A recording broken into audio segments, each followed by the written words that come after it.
Habib, kalau memang Allah yang menciptakan sholat, kenapa Allah minta sama Allah? Saya bilang gitu.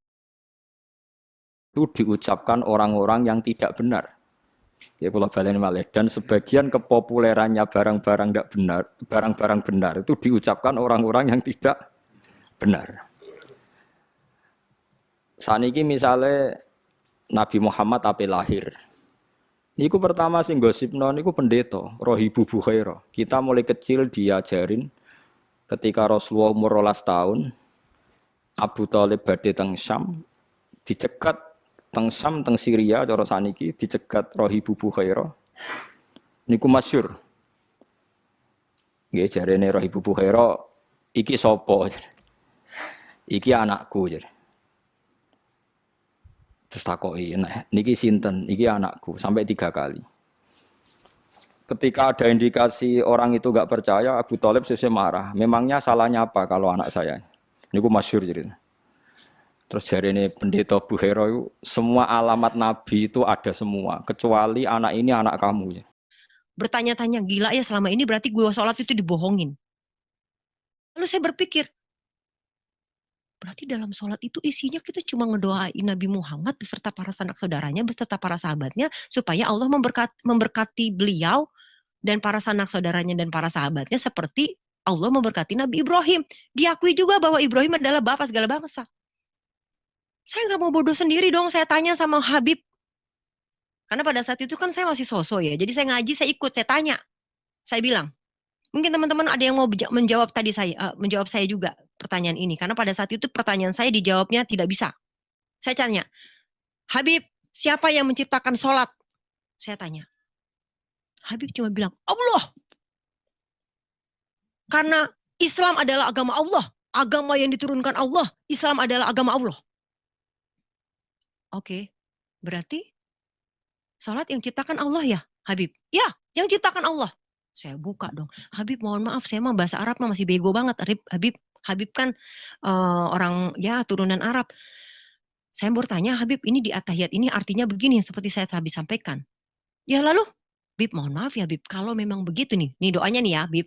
Ya Allah, ampunilah dosa Nabi Muhammad beserta para sanak saudaranya, beserta para sahabatnya. Berkahilah Nabi Muhammad beserta para sanak saudaranya, beserta para sahabatnya. Seperti engkau memberkahi Nabi Ibrahim. Habib, kalau memang Allah yang menciptakan sholat, kenapa Allah minta sama Allah? Saya bilang gitu saudara. Gak bisa jawab Habibnya. Oh iya ya Lucy. Enggak, saya salah apa enggak nih? Saya baca soalnya kan pada saat itu nggak bisa searching ya. Ini saya baca begini, saya bawa-bawa itu. Oh iya ya Lucy ya. Ah sudahlah. Dari sananya memang kayak gitu katanya. Nah itulah yang kadang-kadang membuat bodoh saudara-saudara kita. Pada saat kita bertanya, mereka jawabannya ya udahlah dari sononya begitu nggak usah diganggu gugat katanya. Saya tidak puas sampai sekarang saya tidak pernah mendapatkan jawaban yang pasti. Siapa yang menciptakan sholat? Dan semakin tahun demi tahun saya lampaui, akhirnya saya menyerah, saudara. Dengan kebebalan saya, dengan kesombongan saya nyerah, saya bilang, enough Tuhan. Sekarang saya percaya bahwa Engkau adalah Allah Subhanahu wa Ta'ala yang saya sembah, saya puji bertahun-tahun, puluhan tahun. Saya sudah mengenal Engkau ya Allah di dalam nama Yesus, di dalam nama Isa alaihissalam.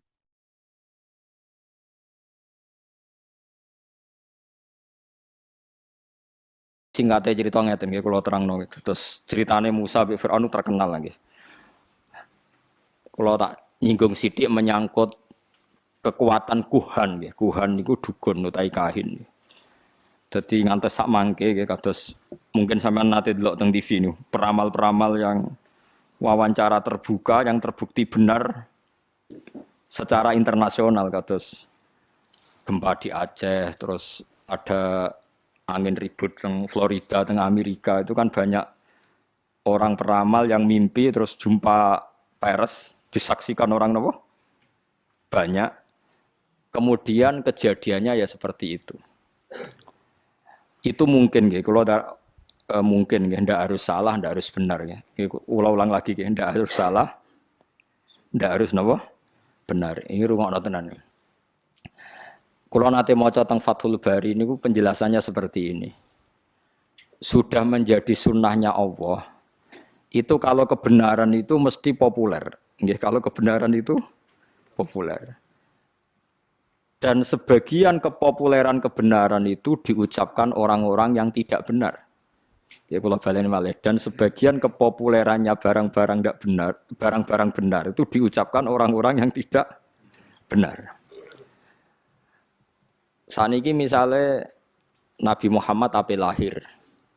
Niku pertama sing gosipno niku pendeta, Rohibu Bukhaira. Kita mulai kecil diajarin ketika Rasulullah umur 12 tahun, Abu Thalib badhe teng Syam, dicegat teng Syam teng Syria cara saniki dicegat Rohibu Bukhaira. Niku masyhur. Nggih jarene Rohibu Bukhaira, iki sapa? Iki anakku jadi. Terus takoki, nah, niki sinten? Iki anakku sampai 3 kali. Ketika ada indikasi orang itu enggak percaya, Abu Thalib sesuai marah. Memangnya salahnya apa kalau anak saya? Niku masyhur jadi.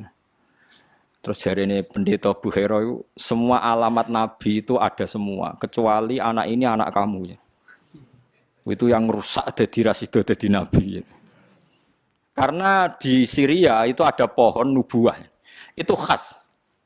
Pohon itu akan mereaksi siapa saja yang calon nabi. Jadi kalau nabi itu duduk di situ kok srengenge ning kulon, itu wite niku dadi kok kulon supaya ngiyupi nabi. Nah misalnya srengenge kok lor ya wite dadi ning lor. Pokoke mesti ngiyupi niku. Nah sing nggo kowe orang reaksi ya. Itu khas napa? Khas. Tudzilluhul ghamamah tuti'uhus sahaib. Nah enggak ada cerita Burdah teng tiba nih. Makanya terus takok afi ainaihi humrotun istidharon lil alamatil khafiyah. Nah sampeyan mau coba berjanji itu. Mripate didelok terus ada alamat khas. Itu semuanya ada. Problem pendeta tadi adalah sayangnya cah iki sitok kok duwe bapak. Mana Abu Thalib sampai jawab 3 kali anaknya itu sayangnya kok anak jenengan. Terus akhirnya Abu Thalib tanya, memangnya kalau anak saya kenapa? Anak ini itu calon nabi akhir zaman. Semua alamat ada. Kecuali karena dia punya bapak. Saya kira Abu Thalib cerita, oh enggak itu udah anak saya. Bapaknya mati terus tak rumat. Aku itu pamane. Terus pendeta itu sujud. Jangan teruskan ke mana? Palestina terus ke Israel nanti dibunuh orang Yahudi. Terus pulang. Jadi Nabi 12 tahun itu Abu Thalib sudah yakin nak ponakane calon apa?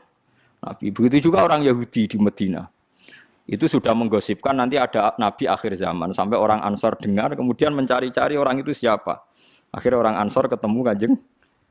Itu orang tidak benar semua itu, Bukhaira sama Yahudi. Tapi ciri utama kebenaran itu orang tidak benar pun akan ngomong kebenaran. Ya sudah seperti itu sunnatullah, sama harus ngakui. Kados Fir'aun itu ngerti nak Musa hebat gara-gara dikandani. Dekne ngipi ada api yang membakar kerajaannya. Lha iku sing nakwil ya bener. Api itu saking pundi? Pokoknya kok kampungnya Bani Israel. Terus jari tukang-tukang sondrone diramal. Oh nanti itu ada bayi lanang songko Israel, Bani Israel maksudnya, sing bakal menghancurkan kerajaan jenengan. Wes akhirnya di kebijakan setiap bayi lelaki dibunuh. Dan kejadiannya benar-benar seperti itu. Akhirnya yang menghancurkan Fir'aun adalah bayi saking Bani Israel. Begitu seterusnya. Masih banyak lagi cerita-cerita seperti itu. Mulai misalnya Nabi Yusuf. Nabi Yusuf niku rajane ngipi. Ngipine asline ya lucu, cara mbok tebak dadi nomor ngipi. Nah, cara sampean tebak pitu kan pitu wah berarti ndas. Pitune berarti buntut wae repot. Ngipine rajane mau ini arasab abaqaratin simani yaquluhunna sab'un ijafun wasab asumbulatin khudriu wa ukhra yabisat. Aku iku ngipi roh sapi lemu pitu dipangan sapi kuru pitu.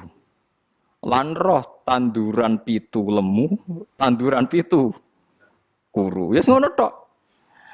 Lah tukang-tukang ngipi ora iso jawab ya mok qalu adghasu ahlam. Apa nu kembange turu wis gloyor ngene. Tapi oleh Nabi Musa ketika itu pentakbir mimpi itu diakui. Nabi Musa nak wil yo sederhana.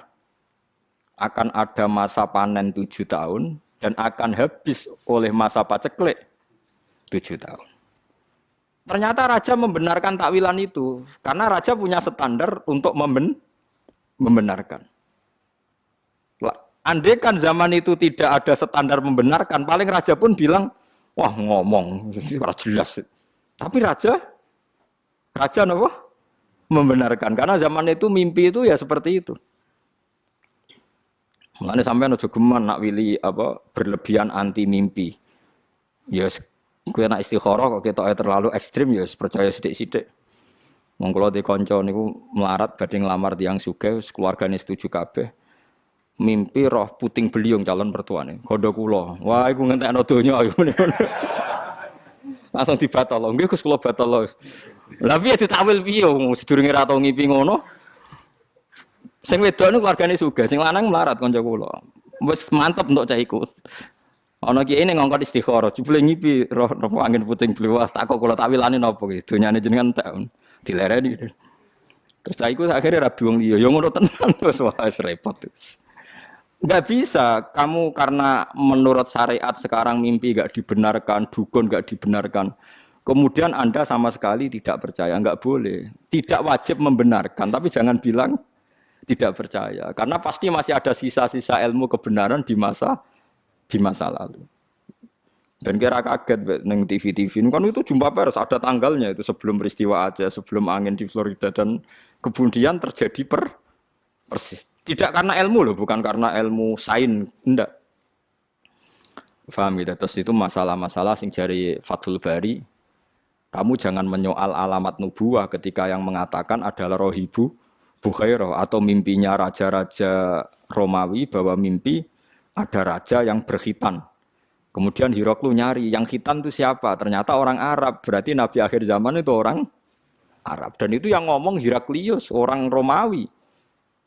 Tapi ya terbukti ada gunjingan Nabi ya karena omongannya orang-orang nopo? Orang-orang nopo? Romawi.